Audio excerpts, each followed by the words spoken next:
Jusqu'ici, nous avons construit un neurone simple. Maintenant, on va comprendre pourquoi on en met plusieurs. Jusqu'ici, nous avons vu comment transformer un email en nombre, puis comment un neurone peut calculer un score, appliquer une sigmoïde et produire une probabilité.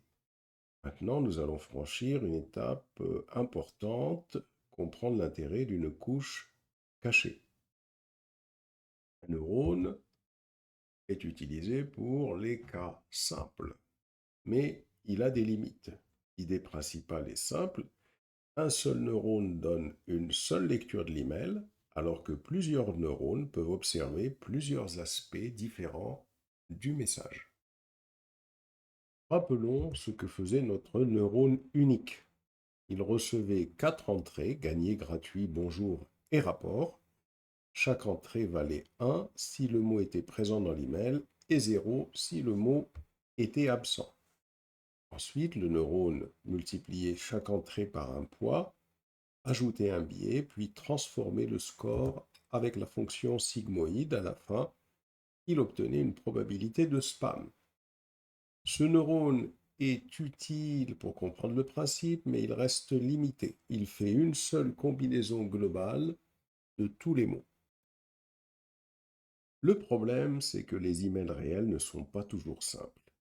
Par exemple, si un email contient gagné gratuit, il ressemble fortement à un spam. Si un email contient bonjour et rapport, il ressemble plutôt à un message professionnel normal. Mais si un email contient gagné et bonjour, c'est plus ambigu. Le même mot peut prendre un sens différent selon les autres mots qui l'accompagnent. C'est pour cette raison qu'un seul neurone peut être insuffisant. Un neurone unique fait une seule lecture de l'email. Il prend toutes les entrées, les mélange dans un seul score, puis produit une seule probabilité. C'est comme si une seule personne devait juger tout le message avec un seul critère global. Pour des cas simples, cela peut fonctionner. Mais pour des cas plus subtils, on aimerait avoir plusieurs neurones intermédiaires, chacun capable de repérer un motif particulier. La solution consiste à ajouter une couche cachée. Au lieu d'envoyer directement les entrées vers la sortie, on les envoie d'abord vers plusieurs neurones cachés. Ici, H1, H2, H3, H4. Chaque neurone caché reçoit les mêmes entrées mais avec ses propres poids. Ici, on voit par exemple que H1 va recevoir l'entrée gagnée, H2 va recevoir l'entrée gagnée, H3 va recevoir l'entrée gagnée, H4 va recevoir l'entrée gagnée. Et c'est le même principe pour tous les autres neurones. La différence, c'est que chaque neurone caché ici aura des poids différents. Donc, ce qui va, on le comprend bien, contribuer à faire en sorte qu'il y ait des décisions différentes. Donc, chaque neurone ici, H1, H2, H3, H4, ne regardera pas l'email de la même façon. Ils travaillent en parallèle.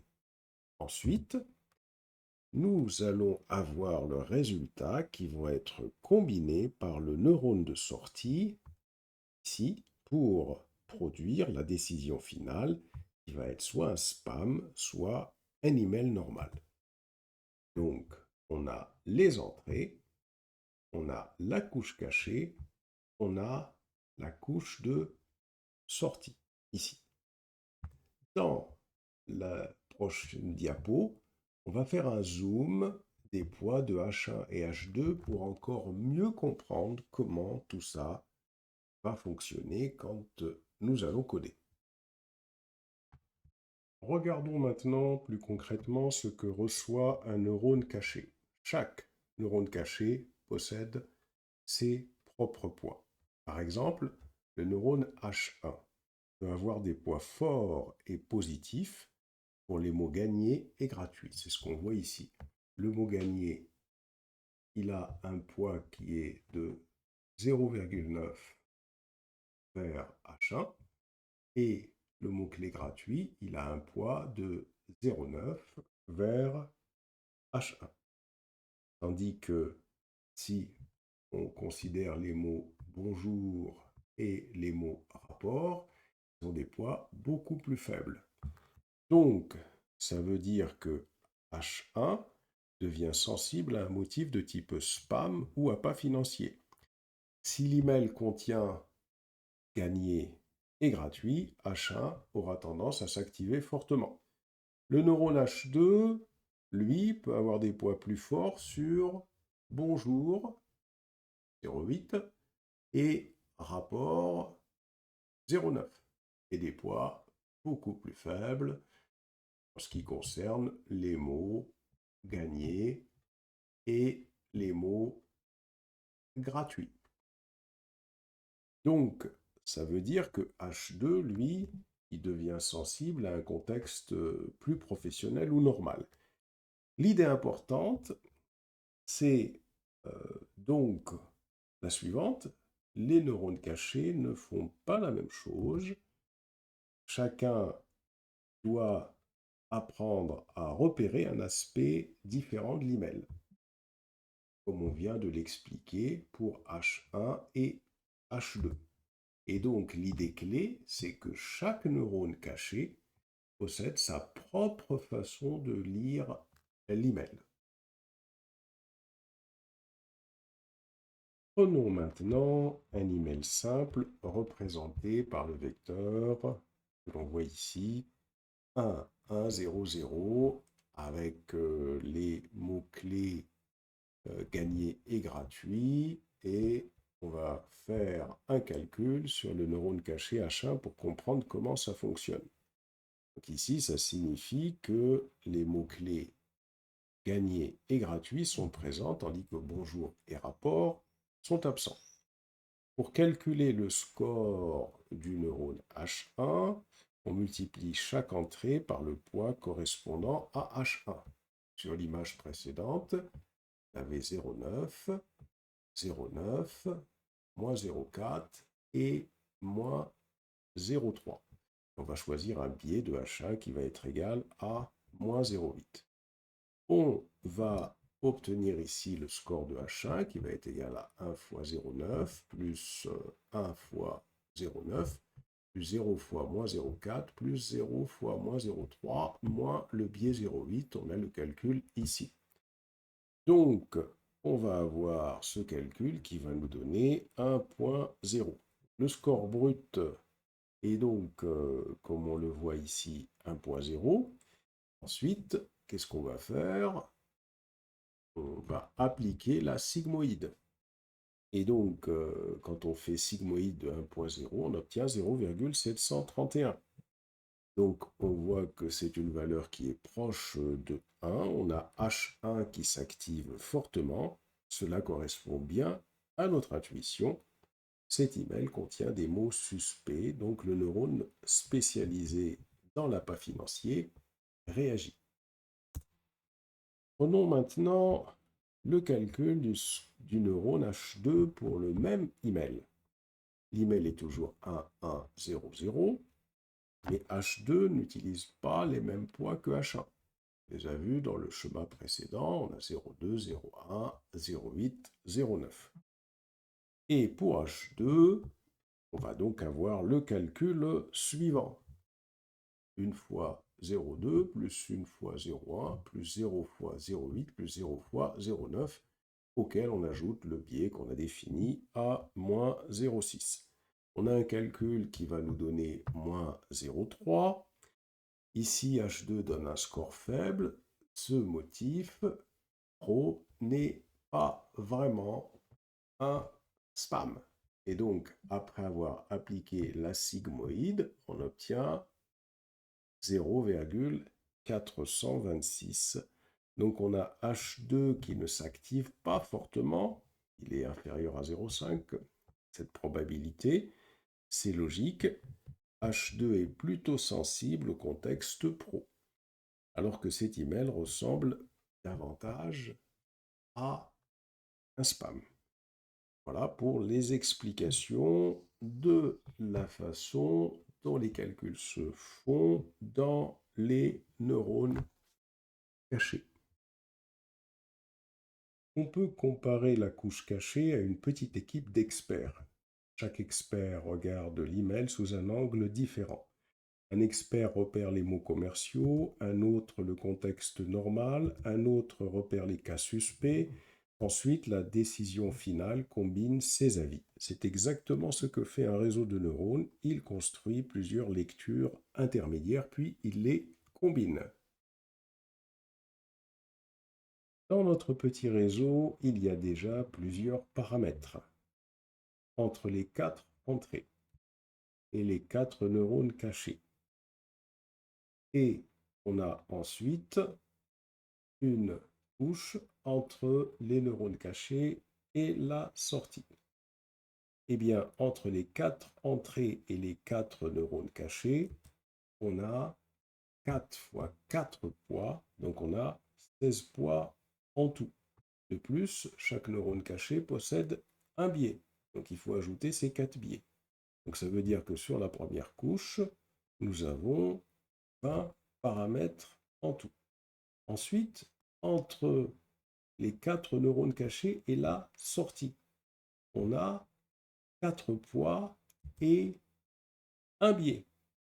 Cela fait 5 paramètres supplémentaires. Au total, notre petit réseau contient 25 paramètres. Ces paramètres sont les valeurs que le réseau devra apprendre pendant l'entraînement. Ce qui change avec plusieurs neurones, c'est que le réseau ne prend plus une décision directement à partir des mots. Dans le cas d'un seul neurone, eh bien, il combine directement les mots et il y a une seule frontière de décision. Tandis que dans le cas de plusieurs neurones, il va créer d'abord des représentations intermédiaires et ces représentations peuvent capter des motifs plus subtils. C'est le début du deep learning. Dans un réseau profond, on empile plusieurs couches pour construire des représentations de plus en plus subtiles.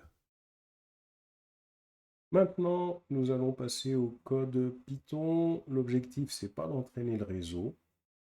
On veut juste voir comment les valeurs circulent dans un petit réseau. Donc nous allons reprendre 3 emails représentés par des vecteurs. Nous allons créer une petite couche cachée avec 4 neurones. Ensuite, nous allons calculer les activations cachées H. Et enfin, nous allons combiner ces activations pour obtenir une sortie finale. On va commencer à définir nos données et la sigmoïde, la fonction sigmoïde et les 3 emails. Un email qui sera un spam évident avec les mots-clés gagné et gratuit. Un mot-clé qui sera un email qui sera un email normal avec les mots-clés rapport et bonjour. Et un email qui sera ambigu avec un mot-clé gagné et un mot-clé bonjour. Donc on va sur notre Google Codelab. On crée une nouvelle cellule et dans cette cellule, on va d'abord, comme on l'a vu, importer NumPy. Ensuite, on va définir notre fonction sigmoïde. Et puis, on va définir nos 3 emails. Un email qui sera de type spam. Un email qui sera de type normal. Et un email qui sera de type ambigu. On va fermer ici. On va rapprocher à ce niveau-là. Voilà, et on va supprimer la virgule ici. On va exécuter. Voilà, c'est parfait. On a déjà nos données. On retourne sur notre cours. On va ensuite créer notre couche cachée. Pour ça, on va définir un tableau NumPy qui va contenir les poids des différentes couches cachées. Ici, cette première colonne, c'est les poids de la couche cachée H1. Cette deuxième colonne, c'est les poids de la couche cachée H2. Cette troisième colonne, c'est les poids de la couche cachée H3. Et cette quatrième colonne, c'est les poids de la couche cachée H4. Ici, on définit un tableau NumPy qui va contenir les biais pour chaque couche. Moins 0,8 pour la couche H1, moins 0,6 pour la couche H2, moins 0,4 pour la couche H3, moins 0,2 pour la couche H4. Ici, on va calculer le produit scalaire entre le tableau d'email qu'on a défini précédemment, le voilà. Donc ça, c'est le tableau d'email, par exemple, 1100 que l'on a ici. Ce 1100 va être, lorsqu'on va faire la multiplication, le produit scalaire entre email et W1, cet email, ces différentes valeurs, 1100, vont être calculées d'abord par rapport à la première colonne, la deuxième, troisième, la quatrième, et ensuite on va ajouter le biais. On va lui appliquer la fonction sigmoïde et on va avoir un résultat. On va se rendre sur Google Colab. Ensuite, pour aller un petit peu plus vite, j'ai fait un copier-coller du tableau NumPy qui représente les poids. On a expliqué tout à l'heure dans le PowerPoint, c'est exactement le même. Et ici, on va pouvoir définir le tableau NumPy qui va contenir les biais. Donc, ça veut dire que là, nous possédons un tableau NumPy dans lequel la première colonne représente les poids associés aux neurones H1, H2, H3, H4. Et ici, on a le biais associé aux neurones H1, H2, H3, H4, comme on l'avait expliqué tout à l'heure. Maintenant, on va pouvoir procéder au calcul. On va donc calculer le produit scalaire du tableau d'email qu'on a défini plus haut ici, et on va lui ajouter le biais, c'est-à-dire que ici, par exemple, si je prends cet email 1100, cet email 1100 va être multiplié par les différentes valeurs de cette colonne pour pouvoir avoir un résultat sur H1 pour l'email, ce premier email, et ainsi de suite. Et à chaque fois, on rajoutera le biais. Une fois qu'on a fait ça, ce qui nous intéresse, c'est d'aller voir un petit peu ce qu'on obtient en fin de compte comme résultat. Si je demande à afficher la sortie de la couche cachée H, pour ça je vais utiliser la fonction rand de la librairie NumPy, de H,3. J'exécute, et là, qu'est-ce que j'obtiens? Eh bien, on constate que l'on obtient ici une première valeur qui va contenir, pour le premier email, on avait 3 emails, pour le premier email, on aura la probabilité qui aura été calculée par la couche H1 pour ce premier email, que ce soit donc spam, la probabilité qui aura été calculée par la couche H2 pour ce premier email, la probabilité qui aura été calculée par la couche H3 pour ce premier email, la probabilité qui aura été calculée par la couche H4 pour ce premier email, et ainsi de suite. Donc voilà les résultats obtenus dans la couche cachée pour ces 3 emails. On sort donc, comme on le voit ici, un tableau de probabilité. Ensuite, ce qu'il va falloir faire, il va falloir obtenir le résultat final. C'est-à-dire que on va définir un poids entre les 4 neurones cachés et la sortie. Alors, comme il y a 4 neurones cachés, chacun de ces neurones, on va définir, donc entre les 4 neurones cachés et la sortie, on va lui définir un poids, 1,2 pour le poids qui sera associé au neurone caché H1 vers la sortie, moins 0,9 pour le poids qui sera affecté au neurone caché H2 vers la sortie, moins 0,7 pour H3 vers la sortie, et 0,8 pour H4 vers la sortie. On va définir un biais qui va être associé à cette sortie, et on va définir ici, on va calculer plutôt le produit scalaire de H, donc ce qu'on a calculé précédemment, avec ce tableau des poids W2 auquel on va associer B2. Et ça va nous permettre d'obtenir un score avec une valeur qui sera associée à chaque email.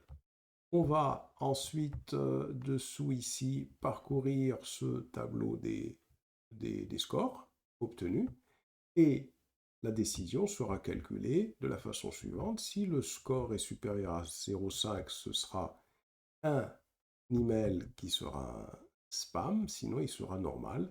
Et on va imprimer ce score à chaque fois, ainsi que la décision. On a donc ici un réseau complet qui sera constitué des emails, de la couche cachée H et de la sortie finale. On va aller coder cela pour comprendre encore mieux. On est de retour sur notre Google Colab. On crée une cellule et dans cette cellule, on va d'abord définir le tableau des poids que l'on affecte à notre couche de sortie. Ça veut dire que 1,2, c'est le poids qui est affecté à la couche de sortie entre H1 et la sortie, et ainsi de suite.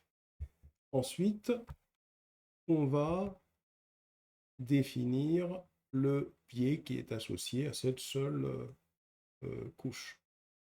Et puis, on va calculer le produit scalaire entre le H que l'on a ici et cette valeur qu'il y a là. On va ensuite, une fois qu'on a fait cela, on va afficher la prédiction finale. Pour ça, on va parcourir les résultats obtenus dans le tableau score. Et on va définir le fait que la décision dépende du seuil 0,5. Et puis, on va pouvoir afficher le numéro d'email, le score associé à ce numéro d'email et la décision. Donc si je fais ça, l'email 0, il a un score qui est égal à 0,637, donc c'est un spam au-delà de 0,5. L'email 1, il a un score qui est à 0,290, il est normal. Et l'email 2, il a un score qui est à 0,441, et il est défini comme normal ici, puisque ça ne dépasse pas le score de 0,5. Donc, en conclusion, un seul neurone regarde tout avec une seule combinaison. Une couche cachée permet à plusieurs neurones de repérer différents motifs. La sortie combine ces motifs pour prendre une décision. Et dans le cours suivant, on verra comment mesurer les erreurs avec ce qu'on appelle la loss.